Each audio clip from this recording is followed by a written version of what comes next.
ठीक है सर।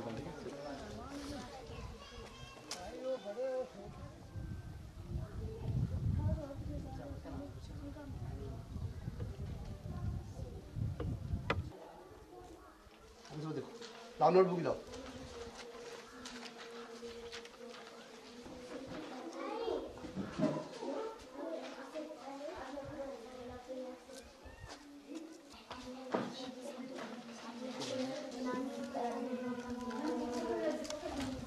बेटा बेटा तो हमारे बच्चे जो हैं यहाँ पे स्कूल डैमेज है पूरा और बच्चे हमारे खतरा के माहौल में हैं। तो हमारे बच्चों की तालीम का मेयार जो है वो बहुत तरीके से ख़राब होता जा रहा है। हम बच्चों को जब सेफ्टी ये दे दो कि हम बच्चों को पढ़ा रहे हैं सर, पर पढ़ाई का एक तरफ रहा और दूसरी तरफ हमारी रिस्पॉन्सिबिलिटी होती है कि बच्चों का कोई बच्चा नुकसान ना हो जाए।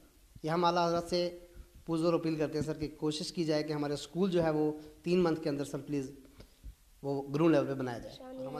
हम यहाँ पे धूप में स्कूल पढ़ने आते हैं और जिस दिन बारिश होती है हम घर ही रहते हैं।